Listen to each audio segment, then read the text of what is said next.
कोई इलेक्शन चल रहा है उत्तर प्रदेश में। फर्स्ट फेज खत्म हो चुका है, सेकंड फेज भी खत्म हो चुका है। अभी थर्ड फेज का इलेक्शन के लिए जोर शोर से तैयारी चल रहा है। इस इलेक्शन पीरियड में चुनावी वादे कितने करते हैं पॉलिटिकल पार्टी। हर कोई पॉलिटिकल पार्टी का घोषणा पत्र होता है। क्या आपने देखा है या सुना है कोई पॉलिटिकल पार्टी उनका घोषणा पत्र से खड़ा उतरी? शायद नहीं। जब जनरल इलेक्शन चल रहा था, बीजेपी वाले 15-15 लाख का घोषणा पत्र कर रहे थे। क्या इनको फुलफिल कर पाए? आंसर नहीं। बीजेपी वाले ये भी घोषणा पत्र में लिखे थे 100 स्मार्ट सिटी। एक भी स्मार्ट सिटी बन नहीं पाया। बुलेट ट्रेन का सपना दिखा है, बुलेट ट्रेन क्या देश को कंगाल कर दिया गया। हर साल 2 करोड़ नौकरी का वादा किए, जितने भी नौकरी है सब खा गए। यानी जो पॉलिटिकल पार्टी घोषणा पत्र जारी करता है वो पॉलिटिकल पार्टी कभी भी सिटीजन का भलाई नहीं करता। ये चुनावी जुमले फेंका जाता है। आज का तारीख में भारत का सिटीजन इस बात को समझ चुके हैं और ये घोषणा पत्र देने वाले पॉलिटिकल पार्टी को नकारने के लिए तैयार कर चुके हैं। बसपा सुप्रीमो बहन मायावती जी ये बताती है कि बसपा कभी भी घोषणा पत्र जारी नहीं करता। बसपा कभी भी चुनावी दावे नहीं ठोकता। बसपा संवैधानिक प्रक्रिया से लोगों को अधिकार दिलाने की बात करता है। हमारा संविधान में जो लिखा गया है वो लोगों के लिए है। संविधान से हटकर कोई भी राजनीतिक दल या प्रधानमंत्री या भारत का राष्ट्रपति या कोई चीफ मिनिस्टर संविधान से हटकर अलग काम कर दिया मतलब ये संविधान खिलाफ है। बसपा ऐसा एक पॉलिटिकल पार्टी है जो बाबा साहेब अम्बेडकर का सपना को पूरा करता है। इसीलिए संविधान में लिखा गया हर कोई कानून को अमल में लाना बसपा का मकसद है। एग्जाम्पलरी आप लोगों को मैं ये बता दूं, भारत का संविधान का आर्टिकल 14 में लिखा गया है इक्वालिटी बिफोर द लॉ। कानून के सामने हर कोई बराबर है। मतलब यहाँ social justice, economic justice, political justice के बारे में बताया जाता है। आर्टिकल 14, एक ही आर्टिकल, सिर्फ वन आर्टिकल 14 को लागू कर दिया गया तो भारत में गरीबी मिट जाएगा, भारत में जात पात मिट जाएगा, भारत जाति व्यवस्था से आजाद हो जाएगा, भारत मनुवाद से आजाद हो जाएगा। क्या कोई भी पॉलिटिकल पार्टी आज तक जितने भी हुक्मरान बने हैं भारत का आर्टिकल 14 को इंप्लीमेंट किए हैं? हाँ जी नहीं। इसीलिए बसपा चाहता है भारत का हुक्मरान जब ये बनेगा तो आर्टिकल 14 को लागू करेगा। भारत का हर कोई संविधान में भारत का सिटीजन के लिए लिखा गया है। इसीलिए बसपा अपना चुनावी घोषणा पत्र कभी जारी नहीं करता। ये संविधान का बात करता है, संविधान को बचाने के लिए काम करता है। और कानून का प्रक्रिया से देश का सबसे बड़ा कानून है संविधान। और एक एग्जाम्पल दे देता हूं, आर्टिकल 21 में लिखा गया है right to life and personal liberty. यानी जो गद्दी में बैठता है वो लोगों का जान और माली का सुरक्षा देना उनका दायित्व बन जाता है। ये फंडामेंटल राइट है। इनको लागू हो गया ये आर्टिकल 21 सही से भारतवर्ष में लागू हो गया मतलब गुंडा राज खत्म हो जाता है। ना राजनीति गुंडा राज रहेगा या माफिया का गुंडा राज रहेगा या पुलिस वाले का गुंडा राज रहेगा या प्रशासनिक अधिकार का गुंडा राज रहेगा। आर्टिकल 21 को कोई भी हुक्मरान सही से इंप्लीमेंट कर दिया तो सत्ता में बैठे हुए, एग्जीक्यूटिव में बैठे हुए लोग थर थर कांपेंगे। आर्टिकल 21 इंप्लीमेंट हो गया तो, आर्टिकल 14 इंप्लीमेंट हो गया तो जुडिशियरी सही से न्याय डिस्चार्ज करेगा, एग्जीक्यूटिव सही से अपना काम करेगा।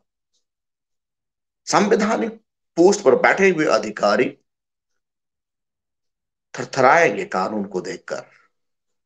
इसीलिए बसपा सुप्रीमो बहन मायावती जी बताती है, बसपा कभी भी, खास इन परिस्थिति में भी, लोभनीय घोषणानामा जारी नहीं करता, क्योंकि ये लोगों को ठगने का काम है। हमारा संविधान में सब लिखा गया है, संविधान का हिसाब से शासन करना चाहिए। बसपा भारत को संवैधानिक प्रक्रिया से शासन करना चाहता है। भारत का सिटीजन ये बात को जान रहे हैं आज का तारीख में। अब न बीजेपी वाले न समाजवादी पार्टी वाले जो भी चुनावी वादे घोषणा कर रहे हैं, ये फरेबी है, ये झूठा है, ये कभी नहीं करेंगे। हमें भारत का सबसे बड़ा कानून आर्टिकल 14, आर्टिकल 21, फंडामेंटल राइट को जो गवर्नमेंट प्रोटेक्ट दे देता है, बस काम फिनिश। इसीलिए भारत का सिटीजन, उत्तर प्रदेश का जितना भी सिटीजन, आप लोग जान जाइए बसपा क्यों चुनावी वादे नहीं करता। बसपा इसीलिए चुनावी वादे नहीं करता, संविधान का हिसाब से वो शासन करना चाहता है। जब संविधान का हिसाब से शासन किया जाएगा तो आर्टिकल 21 के तहत कोई भी माँ और बहन को रेप किया मतलब, बलात्कार किया मतलब वो सलाखों का पीछे होगा। किसी भी गरीब लोगों को शोषण किया गया मतलब वो सलाखों का पीछे होगा, ये आर्टिकल 21 कहता है। कर्नाटक में देखिए गवर्नमेंट कितना निकम्मा है, निकम्मी गवर्नमेंट आर्टिकल 21 को वायोलेट किया जा रहे हिजाब के नाम पर, फिर भी गवर्नमेंट चुप क्यों? क्योंकि बीजेपी वाले वैसे ही करते हैं, संविधान का धज्जिया उड़ाते हैं। पहले कांग्रेस ये काम किया करता था, अब बीजेपी कर रहा है। समाजवादी पार्टी उनसे कम नहीं है। ये कभी भी बाबा साहेब को नहीं मानते ये लोग। बाबा साहेब को मानना मतलब भारत के संविधान को मानना। सिर्फ ये सिर्फ बसपा ही एक पॉलिटिकल पार्टी है जो बाबा साहेब को मानता है और संविधान को सुरक्षा दिलाता है। आर्टिकल 20 को इंप्लीमेंट जिस दिन हो गया तो यहां भुखमरी नहीं रहेगा, यहां जातिवाद नहीं रहेगा, बेबसी नहीं रहेगा। साथियों, बहन मायावती जी जो बता रही थी अपना चुनावी सभा में, बसपा इसीलिए घोषणा पत्र जारी नहीं करता। एक एक आर्टिकल को जब भारत वर्ष में सही से इंप्लीमेंट किया गया तो ये भारत एशिया कंटिनेंट में इकोनॉमिकली मजबूत हो जाएगा। इतना बड़ा ताकत हो के उभरेगा उभरेगा एशिया कंटिनेंट में, रसिया भी भारत का पीछे पड़ जाएगा, मतलब निचले स्तर पर आ जाएगा। सोशल इकोनॉमिकली पॉलिटिकली भारत मजबूत हो जाएगा। ऐसा है हमारा संविधान। इसीलिए बसपा कभी भी चुनावी वादे, चुनावी घोषणा पत्र जारी नहीं करता। उनका पॉलिटिकल मैनिफेस्टो सिर्फ ही सिर्फ भारत का संविधान है। इसीलिए बसपा कभी भी कोई भी धन्ना सेठ से पैसा नहीं लेता। धन्ना सेठ से पैसा लेके इलेक्शन लड़ना मतलब संविधान का धज्जिया उड़ाना है। संविधान के खिलाफ जाके काम करने से आप धन्ना सेठ को फायदा दिला सकते हैं। संविधान कभी भी धन्ना सेठ को फायदा दिलाने के लिए अनुमति नहीं देता, क्योंकि हमारा कानून ये कहता है गरीब लोगों का, भारत का हर कोई सिटीजन को बराबरी से इकोनॉमिक अधिकार है। लेकिन ये जितने भी पॉलिटिकल पार्टी धन्ना सेठ से चंदा उगाते हैं और इलेक्शन खत्म होने के बाद धन्ना सेठ को फायदा दिलाते हैं। आज भारत वर्ष में धन्ना सेठ से कौन कौन सा पॉलिटिकल पार्टी चंदा लेता है? आज का तारीख में बीजेपी इलेक्ट्रल बॉन्ड में नंबर 1 है। 5,000 करोड़ से ज्यादा, लगभग 6,000 करोड़ रुपया धन्ना सेठ से वो चंदा उगाया है। बसपा कभी भी धन्ना सेठ से चंदा नहीं उगाता। क्योंकि संविधान ऐसे करने से मना करता है, परमिशन नहीं देता। हमारा देश का कानून धन्ना सेठ से पैसा लेकर इलेक्शन लड़ने के लिए पॉलिटिकल पार्टी को इजाजत नहीं देता। इतने सुंदर संविधान होते हुए भी आज ऐसे हो रहा है। इसीलिए बहन मायावती जी कभी भी कस्मिन परिस्थिति में भी धन्ना सेठ से चंदा नहीं लेती। उनका कार्यकर्ता से पैसा दिया जाता है तो उस पैसा से, बहुजन समाज का पैसा से इलेक्शन लड़ा जाता है। आज इतनी महंगाई क्यों है? धन्ना सेठ का पैसा, धन्ना सेठ निकल रहा है, लोगों का तेल निकल रहा है, धन्ना सेठ एक्सप्लोटेशन किया जा रहा है। 5G 4G, आई मीन, आप देखिए, BSNL को बर्बाद कर दिया गया धन्ना सेठ को उठाने के लिए। एयरटेल जैसे बड़ा और प्राइवेट कंपनियों को फायदा दिलाया गया, क्योंकि धन्ना सेठ इनको इलेक्शन का पीरियड में अंबानी अडानी जैसे धन्ना सेठ पैसा दिए थे। आज भारत को ऐसे एक्सप्लोटेशन किया जा रहा है। ये बात हर कोई सिटीजन को समझना चाहिए। बहुजन समाज पार्टी का मकसद है भारत का सिटीजन को न्याय दिलाना, चुनावी वादे, चुनावी घोषणा पत्र नहीं करना, भारत का संविधान का हिसाब से सर्वजन हिताय सर्वजन सुखाय, यानी आर्टिकल 14 का तहत इक्वालिटी बिफोर द लॉ, सबको समान है। सामाजिक न्याय, अर्थनैतिक न्याय, राजनीतिक न्याय सबको दिलाना बसपा का काम है, क्योंकि ये संविधान कहता है। आर्टिकल 21 के तहत हर किसी का जान को सुरक्षा देना, फ्रीडम को सुरक्षा देना, प्रोटेक्शन देना, ये सरकार का काम है। क्योंकि संविधान ऐसा एक कॉन्ट्रैक्ट है,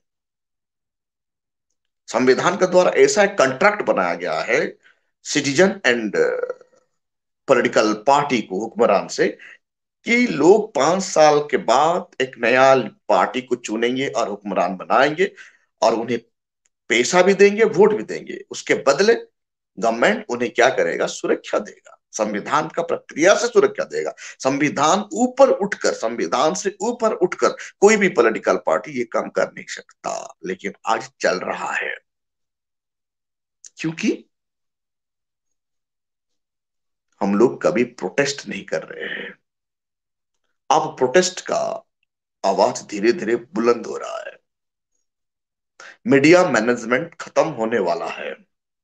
2022 यूपी इलेक्शन में बीजेपी हारेगा, मतलब मीडिया मैनेजमेंट थोड़ा कमजोर हो जाएगा। और 2024 में बीजेपी हार गया, मतलब मीडिया ताश पत्ती की तरह गिर जाएगा, भड़बड़ा कर गिर जाएगा। देश का सबसे बड़ा नंबर 1 दुश्मन आज का तारीख में बन गया है electronic media, main media. Main media के माध्यम से देश को बर्बाद किया जा रहा है। तो भारत का सिटीजन जान चुके हैं चुनावी वादे करने वाले पार्टी बहुत बड़ा खतरनाक है, क्योंकि ये कभी भी चुनावी वादे फुलफिल नहीं करते। हमें कुछ नहीं चाहिए, भारत का संविधान का हिसाब से शासन चाहिए, जो काम सिर्फ ही सिर्फ बसपा ही करने की दमखम रखता है। Thank you.